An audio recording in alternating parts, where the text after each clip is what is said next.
কাঁঠালের বীজে vitamin A আছে, যেটা ত্বকের জন্যে আর চোখের জন্যে অনেক ভালো, উপকারী। এরকম একটা ভর্তা থাকলে গরম ভাতের সঙ্গে একদম জমে যাবে। আসসালামু আলাইকুম সবাইকে। আপনারা সবাই কেমন আছেন? আশা করি ভালো আছেন। আমরাও আল্লাহর রহমতে ভালো আছি। তো আজকে একটা আমি ভর্তা বানাবো, তো ভাবলাম ভর্তা রেসিপিটা আপনাদের সঙ্গে শেয়ার করি। এখন তো গ্রীষ্মকাল, কাঁঠাল, আম, কাঁঠাল সব কিছুর সিজন চলতেছে। তো আমি আজকে কাঁঠালের বিচি, একদম সুস্বাদু কাঁঠালের বিচির ভর্তাটা করব, সেটা আপনাদের সঙ্গে শেয়ার করব আজকে। কিভাবে আমি ভর্তাটা বানাবো, মজাদার ভর্তাটা। তো এখানে আমি কাঁঠালের বিচি নিয়েছি। এই কাঁঠালের বিচির আমি খোসাগুলো তুলে ফেলবো, তুলে ভালো করে ধুয়ে নেব। আমি এখানে কড়াইতে পরিমাণ মতো পানি দিয়েছি। কাঁঠালের বিচির আমি খোসাগুলো তুলে ফেলেছি, এগুলো এখন আমি দিয়ে দিচ্ছি। তো এখানে আমি 1.5 কাপ পরিমাণ পানি দিয়েছি। এর বেশি যদি পানি দেই তাহলে স্বাদটা মানে ভালো লাগবে না খেতে, একদম লাগবে, পানসে পানসে লাগবে। তো পরিমাণ মতো আমি দিয়েছি 1.5 কাপ পানি। আপনারা বিচি যতগুলো দেবেন সেই পরিমাণ পানি অ্যাড করবেন।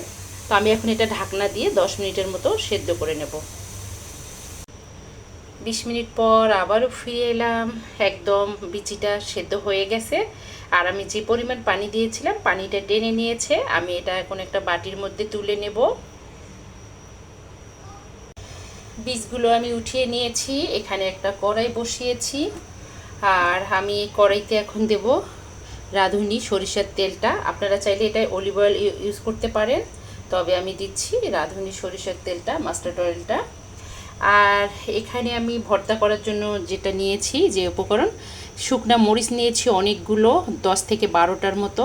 এটা হলো কারেন্ট যে শুকনা মরিচটা, ওটা, কারণ ভর্তাটা একটু স্পাইসি হবে। নিয়েছি আমি বড় সাইজের একদম রসুন। তো রসুনগুলো, কোয়াগুলো আমি চিড়ে দিয়েছি, তাহলে আমার শিলপাটায় বাটতে সুবিধা হবে। আর আমি এখানে নিয়েছি 5টা বড় সাইজের পেঁয়াজ। তো ভর্তাটা একদম যেন নরম হয় আর খেতে দারুণ হয়, স্পাইসি হবে। অনেকগুলো মরিচ নিয়েছি আমি।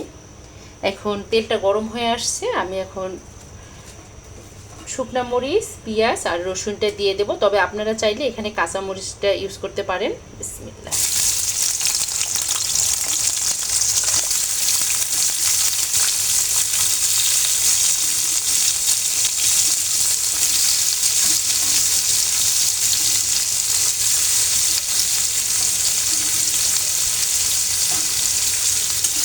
আমি এটাকে 5 থেকে 10 মিনিটের মতো একটু তেলের মধ্যে ভেজে নেব, কারণ রসুন, পেঁয়াজ, শুকনা মরিচটা নরম হয়ে আসলেই আমি ভর্তাটা করে নেব।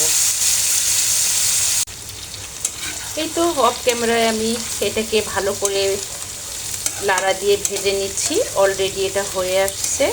তো আমি এখানে অ্যাড করব একটু হালকা হাফ চামচের মতো হলুদের গুঁড়া। চাইলে আপনারা এটা স্কিপ করে যেতে পারেন, কারণ হলুদের গুঁড়াটা একটু দিলে কালারটা খুব সুন্দর আসে ভর্তার, এই কারণে। তো আপনারা চাইলে নাও দিতে পারেন। আর আমি এখানে রসুনটা বেশি করে দিয়েছি, পেঁয়াজ বেশি করে দিয়েছি। রসুন যেহেতু শরীরের জন্য অনেক ভালো, তো এই জন্য রসুনটা দিয়েছে। আর প্রত্যেকটা ভর্তায় না রসুন, পেঁয়াজ বেশি করে দিলে খেতে দারুণ লাগে, তাই না? আর একটু 2 থেকে 3 মিনিটের মতো ভেজে নিয়ে তারপর আমি ভর্তাটা বানিয়ে নেব। রসুন, পেঁয়াজ, শুকনো মরিচ ভাজা হয়ে গেছে। তবে একটা কথা বলি, এখানে রসুনটা যেহেতু শক্ত, এজন্য অল্প আছে আস্তে আস্তে করে ভেজে নিতে হবে, যেন পুড়ে না যায়। তো হয়ে গেছে। আমি এখন এই পর্যায়ে দিয়ে দেব সেদ্ধ করে নেওয়া কাঁঠালের বীজগুলো। কারণ কাঁঠালের বীজগুলো যদি আমি এটার সঙ্গে একটু ভেজে নেই, তাহলে একদম ভর্তাটা আঠালো আঠালো হবে আর খেতে দারুণ লাগবে। আমি কাঁঠালের বীজটা এখানে 5 মিনিটের মতো ভেজে নেব।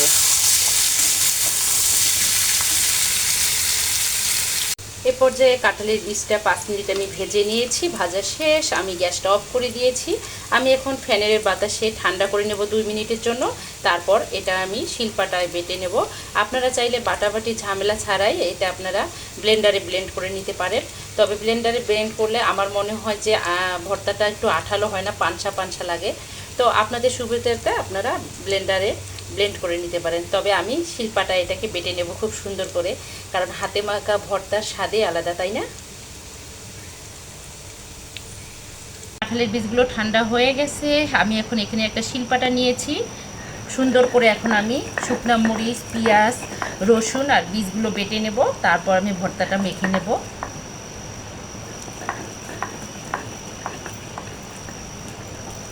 সবগুলো কাঁঠালের বীজ আমি পাটার মধ্যে বেটে নিয়েছি। অনেকগুলো হয়েছে, তো আমি হাফ কেজির মতো কাঁঠালের বীজ নিয়েছিলাম। আর রসুন পেঁয়াজ বীজটা ভাজার পর যে সরিষার তেলটা কড়াইয়ের মধ্যে ছিল, ওটা ঠান্ডা করে নিয়েছি, ভর্তার মধ্যে দিয়ে দিচ্ছি। বাড়তি কোনো সরিষার তেল আর আমি অ্যাড করব না, কারণ পর্যাপ্ত পরিমাণ সরিষার তেল আমি দিয়ে দিয়েছি। এখন আমি দিয়ে দেব স্বাদ মতো লবণ, দিয়ে এটাকে ভালো করে মেখে নেব।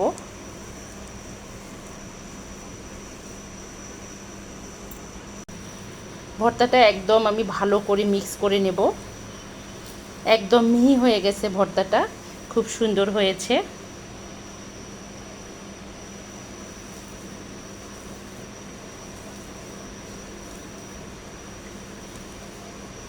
আপনারা চাইলে এটায় ধনিয়া পাতা অ্যাড করতে পারেন, তবে কাঁঠালের বিচি ভর্তার সাথে ধনিয়া পাতাটা খেলে ততটা ভালো লাগবে না। তো যাদের পছন্দ ধনিয়া পাতা তারা একটু অ্যাড করতে পারেন। ভর্তাটা মাখা হয়ে গেছে।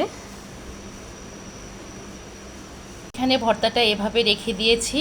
আবার আপনারা চাইলে একদম সুন্দর করে গোল করে নাড়ুর মতো করে নিতে পারেন। একজন করে একটা ভর্তা খাবে, তবে একজনের একটা ভর্তা দিয়ে শেষ হবে না।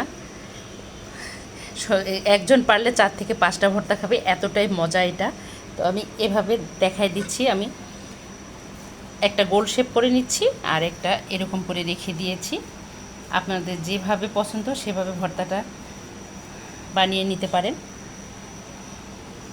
এই তো বন্ধুরা, রেডি হয়ে গেল একদম সুস্বাদু জনপ্রিয় ঝাল ঝাল কাঁঠালের বিচির ভর্তা। তো এরকম ভর্তা বানালে 1 প্লেট না নিমেষেই 2 প্লেট ভাত শেষ হয়ে যাবে। দারুণ স্বাদের কাঁঠালের বিচির ভর্তা।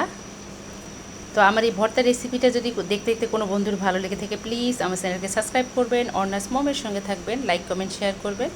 সকল বন্ধুদের জন্য শুভকামনা। সবাই ভালো থাকবেন, সুস্থ থাকবেন, এই দোয়া করি। আমাদের জন্য দোয়া করবেন, আমরা যেন ভালো থাকি, সুস্থ থাকি। তো আজকে এ পর্যন্ত। আল্লাহ হাফেজ, আসসালামু আলাইকুম।